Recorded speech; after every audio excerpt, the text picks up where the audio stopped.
I'm Owen Bigland. This is the Inside Edge video blog. Okay, I want to do a blog here on the differences, the pros and cons of detached living, buying a detached home versus strata living, condos or townhomes. Because of course, coming out of COVID here, you've been watching my blog and watching the news, you'll know that the detached market has been incredibly strong here coming out of COVID here since the summer.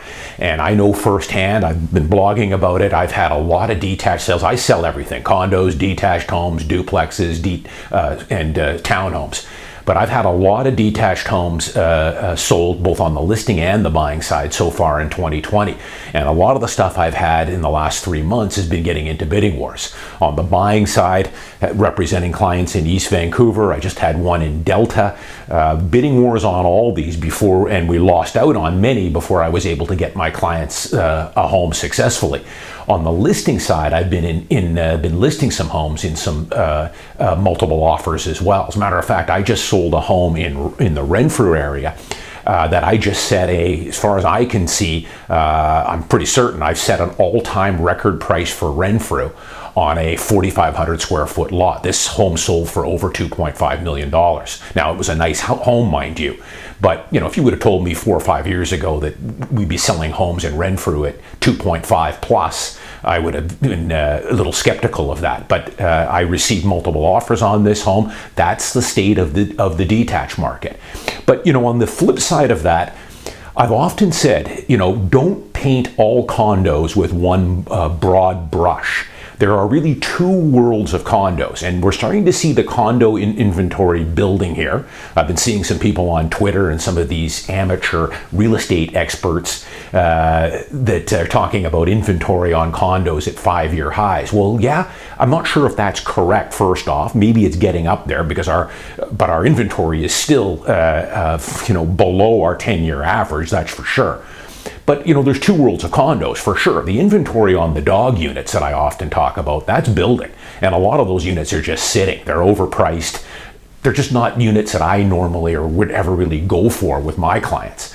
Then there's the other world, the world that I'm in, on the high quality stratas that I'm continuously buying and getting my clients into. That world is much different. That world is still incredibly limited inventory. It's a waiting game a lot of the times. The good units that do hit are sold very quickly, and a lot of times, as I speak right now, are still getting multiple offers unless they're way overpriced. So there's two worlds of condos. But in the news now, of course, with coming out of COVID, just like Vancouver, like a lot of major cities, we're going through some dark clouds, some choppy waters right now. We're still under the COVID pandemic. Businesses are still shut down, and a lot of them are, depending on the city. Homelessness has spiked. Drug use has spiked. Crime has gone up in a lot of these major North American cities. But what I want to point out to people, and I've been saying for a while here, is that these things are going to pass. This isn't the way it's going to be here, going 2-3 years down. Eventually, we will get a cure, a vaccine for COVID, probably sooner than a lot of people think. But I'm going to say at this time next year, things will probably be much improved. But, a lot of people are counting out Vancouver, and they're counting out Southern California, and counting out New York City, and London, and Paris. That these cities are never going to be the same again. Well, I would be very cautious about taking that opinion. I think let's give it some time. Let's be patient here. We will come out of this. And personally, I've noticed it. I live in the West End here. Things have gotten a little rougher around the edges. The streets are a little dirtier, for sure. I'm noticing a bit more homeless in Yaletown as well. But again, I think these things will pass. The condo market, again, is two worlds, and the good condos are still selling. The other thing is, don't count out Vancouver condos, the lifestyle of this city. It's only getting better. It's always going to take little breaks with recessions and economy, and in this case, the COVID. But good quality cities like New York City and Vancouver and Toronto, Southern California, San Francisco, these desirable cities will bounce back. So I just want to do a quick blog here, though, on the difference between detached living and condo living. Both have huge advantages, and I know from my personal perspective here, because I've lived in many detached homes, several detached homes, and it was fantastic. I've also currently now living in downtown Vancouver in a condo in the West End, which I love as well. There's no right or wrong here. Everyone talks like everyone's going to move to a detached home. That would be wonderful if you had a spare $1.5 to $2 million to live in Vancouver on the east side, or $3 million on the west side, or 1.4 to live out in Delta, 1.5 in Richmond. I guess in Pitt Meadows and Port Moody and those kind of areas, you can get a detached home for around $1 million. I mean, I just listed a detached home in Whalley in Surrey at just under 1.1. It's a teardown house. So you're looking at another $600,000-700K to build. You're looking at $2 million here. But there's no right or wrong answer here. A lot of times it depends on your lifestyle, where you are in life. So let me just go through it first. Detached living. Detached homes are fantastic. Again, if you've got the budget for it. And depending where you are, if it's in Grandview Woodland area or Mount Pleasant or Kitsilano, incredible lifestyle. If you've got the $2 million. If you don't, then you're going to have to go further out. Now, I know from personal experience, living in a detached home, I was living in a detached home, large detached home, up until 4 years ago. And I was in this home for 10 years, bought it 14 years ago, sold it 4 years ago. And it was wonderful. My wife and I loved it. Tons of space. I had 2 home offices in there. I had a music room. I had a big garage. I had a large sunny backyard, a patio, lots of privacy, lots of space. The appreciation on detached will generally outperform strata. Not every year, but if you buy a detached home, keep it for 20 years, or buy a condo and keep it for 20 years, you're probably, I can almost guarantee, going to do better with the detached home. Because with the detached home, of course, you own the dirt. It's the land. You do that with a strata too, but you only own a portion of it. But it's the dirt that really appreciates, and you will do probably definitely substantial appreciation on a detached house. So huge advantage. You've got the space, you've got the privacy. A few of the downsides though with detached living is, you generally have to get in your car to go anywhere. And I'm not talking living way out in the boonies. My last detached home in Richmond, I was, pretty central, but you still have to get in the car to get groceries for the most part, get a cup of coffee, go to the gym. There are a few things within walking distance. For the most part, you're driving a car, and you're probably going to need, if you've got a family, you're probably going to need several cars because driving is the main mode of transportation there. The other things, of course, there is a lot of ongoing maintenance with a detached house. Just on a sidetrack, I had a running battle with raccoons. Anyone that's lived maybe in areas like Kitsilano, even East Vancouver, Richmond, raccoons are a big problem. And I had an ongoing battle with raccoons at my place. At one point, they ate through a cedar shake roof. And I had to get that patched. They were continuously playing havoc with me. It was an ongoing battle. As a matter of fact, I saw a commercial not long ago when I was watching an NFL game down in the States. It was like an insurance commercial where the son was calling the mom and asking where dad was. And, dad is outside. It's those raccoons again. Something about it's personal this time. Well, I can totally relate to that. Raccoons were an ongoing problem for me. But, yard work, maintenance work on the house. I mean, I was too busy to be mowing my own lawn. I had a landscape guy that was doing it at a cost, of course. You got to seed the lawn and all kinds of other yard work that's pretty much continuous. Insurance isn't cheap to insure a detached home. So there's a lot of pros and a lot of disadvantages and a lot more work with a detached home for sure, but there's a lot of benefits with it. The detached living, will probably overall give you the best appreciation going forward. If you have a family and you don't mind driving, that's great. Now, I would also be careful, though, when you're buying a detached home on where you're working. Now, if you're buying out in Maple Ridge or Pitt Meadows and working downtown, you've got to, have a serious look at the commute times with that. I know the work from home thing here is prominent right now. But as I said in earlier blogs, I don't know how long that's going to last. I have a feeling that in a lot of cases, you are going to be working back downtown. And if that's you and you've got a commute, that's a pretty tough go.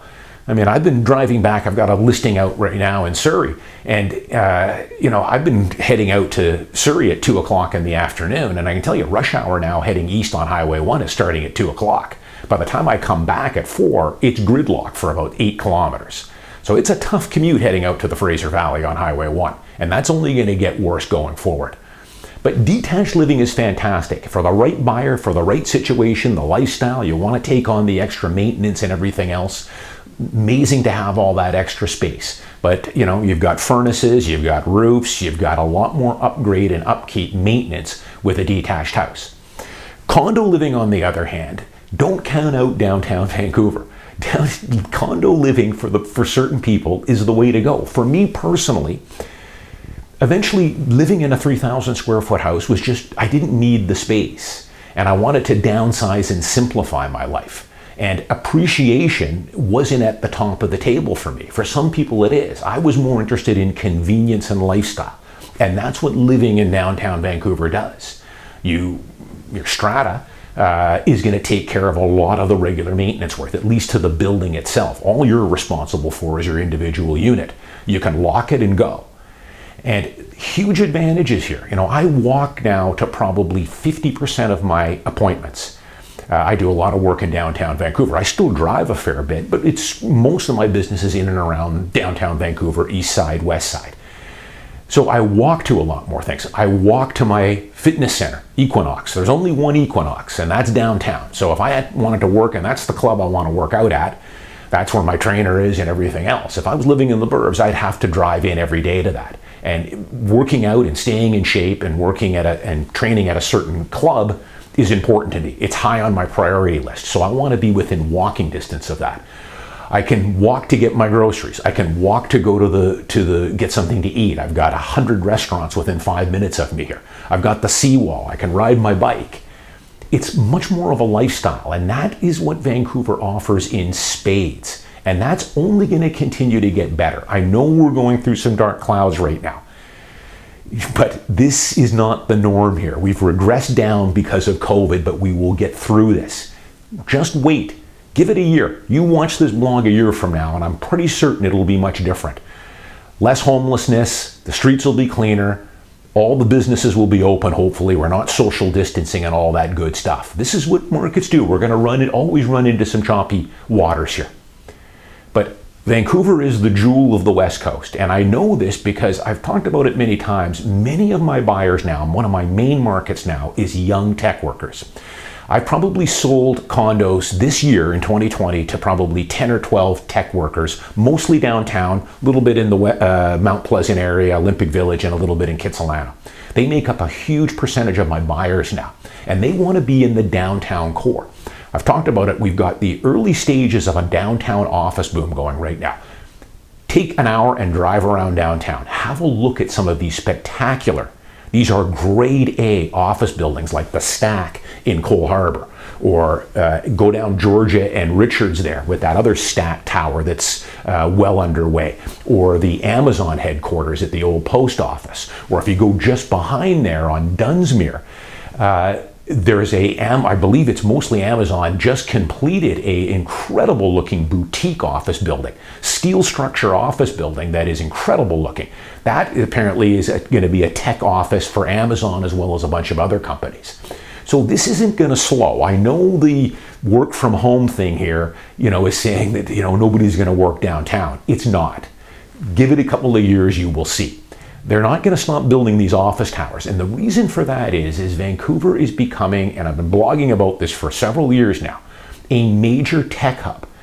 And these major tech companies like Amazon and Microsoft and SAP and Salesforce and Disney, they want to be in the downtown core for a number of reasons. These tech workers like the camaraderie. They're not working in cubicles here. These are incredible office spaces. They look like they're boutique hotels. And a lot of these young tech workers miss that office environment. Again, they're not sitting in cubicles here.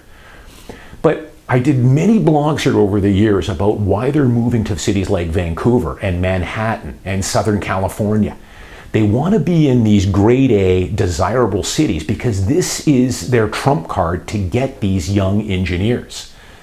These engineers now are in incredibly high demand. There's more work than there are tech workers to fill a lot of these jobs. So what these companies are doing now is they're building these offices in these highly desirable areas, cities like London and New York and Vancouver. That's how they attract these young people. We'll give you a very lucrative contract. We'll start you at $125,000 a year. You can relocate to Vancouver. You've got the money, rent for a few years, and then buy a place, a condo downtown where you can walk to work or ride your bike. They work crazy hours. After work, they can go out for a drink or go out for dinner or go to a concert or whatever. That's their calling. That's what's creating the advantage in the competition. And the reason I know this is because I'm working with these tech workers. And I can tell you another thing here, just inside here. These tech workers, I'm working with several of them right now. I've probably sold already 10 condos downtown to these people. This is a trend that started about 7 or 8 years for me, maybe 7 years ago. Now I'm getting referrals from my original clients. Many of these tech workers, they're originally from places like India. And a lot of them, let's say they work for Amazon, a lot of them started off in Amazon in cities like New York or Chicago, Seattle, Southern California. And now a lot of them, after a certain number of years, can apply for a transfer to come up to a city like Vancouver. And so many of them have told me that this has been on their waiting list for several years to get transferred up to Vancouver. And they tell me there's a lot more coming. That is why why Amazon is expanding their office foothold here so large. Because so many of these tech workers, this is the city where they want to come. They've heard great things about Vancouver. They come up here. And then they start raving about it to their other friends that are still working in offices down in the States. And that's why you're seeing this big office boom. This is the calling card for these. This is what separates them from other tech companies. I can get you up here and get you positioned in Vancouver. And there's other cities like Vancouver. Vancouver's not the only one. Manhattan, San Francisco, Southern California, the entire West Coast is creating this tech hub, and that's not going to stop. That is just in the early innings now, as you're going to see. So don't count the downtown condo market out. And there's a lot of advantages to it. I've got buyers now, many buyers, that have sold their detached home in East Vancouver or sold their detached home in the Fraser Valley. The kids are out of the house. They don't need 3,000 square feet anymore, and they're buying a condo, a 2-bedroom in Cole Harbour. They know that, hey, maybe the detached home will appreciate better in the next 5 years, but that's not what it's about for them. They've got the money. It's a lifestyle thing for them now. And again, there's two worlds of condos. You have to remember that. The good quality stuff is night and day from kind of the homogenous units that are out there. And those are the ones that will always get hurt a lot more when a market turns, which it always does. But there's huge advantages. I've got clients now that live in a 2-bedroom or 2 and den that do not own a car. They've given up the car. They don't need a car anymore. If they do need a car, they'll take an Uber or a car share, but they can walk to pretty much everything. Remember that when you're living out in the burbs and you've got a family, you're going to need 2 cars more than likely. So there's a lot of huge advantage to it. And the other thing too is just overall stress levels, just the quality of life. Again, it's not for everyone, but for me, not having to be in a commute, being able to walk, being able to hop on my bike and ride the seawall or go out for dinner and have some drinks and not have to worry about driving home. These things just, it just builds your quality of life. And again, not everyone is in that. It all depends on your lifestyle. A lot of it has to do with your age, where you are financially in life, if you've got kids, all those things. But, again, if you go down to Yaletown, you'll see a lot of young families with kids and strollers living downtown. And we're going through a little choppy water now, but for the most part, they're not going anywhere. They work downtown, they live downtown. Once you get a taste of the downtown lifestyle, a lot of people enjoy it and want to stay. And, a lot of these people that are selling homes and coming into the city, the homes are 30, 40, 50 years old. That's why they want to downsize. They don't need the space, and they want something new and modern. And also something that, they can lock up and go to Hawaii for 3 weeks and not have to worry about it. So the moral of this is Detached living is incredible. It's fantastic for the right buyer, and you will probably do better, you will, over time on the appreciation on it, on a detached home. You know, the ultimate package, I tell people, if you can afford it, would be something like this home I just sold in Renfrew, which is, you know, it's going to cost you $2.6 million, but, you know, it's a 18-month-old home with a 2-bedroom laneway, a 2-bedroom, 1-bath suite down, and a 1-bedroom, 1-bed suite, and then you still got over 2,000 square feet in the main house. Or possibly an older Vancouver special for maybe 1.8 that might have a suite or two downstairs. That is the ultimate package, because now you've got a principal residence and a couple of mortgage helpers. But again, we're talking, you know, 1.8 to $2 million on the east side, and far more if you want to be on the west side. But condo living also, downtown condo living in the right condo, in the right building, has huge advantages as well. You know, where I live in the West End, you know, it took me 6 months, I waited over 6 months to get into the building I'm currently in. When one came up, I bought it. You know, I'm pretty particular. I go to bed early, go to bed early and get up early. You know, I live in an incredibly quiet location, and that's the thing. Not all condos are created equal. People will say it's too noisy and everything else. Well, you gotta get the right realtor and shop around for the right unit. You can get basically whatever you want downtown here if you're patient and get the right realtor to find you it. But no right or wrong here. Detached, fantastic, but don't count out the downtown condo market. As a matter of fact, any dark clouds, if this continues with COVID here through the winter, you know, there might be some good buying windows here. I would use any further pullback or any pullbacks we do get as maybe good buying windows, because we will get through the COVID. The downtown will continue to get better. It will. This downtown office boom is going to be the next big catalyst for downtown. That will produce more restaurants, more bars, more entertainment, more fitness clubs, more everything. I'm Owen Bigland. As always, thanks for watching. I'll see you next week.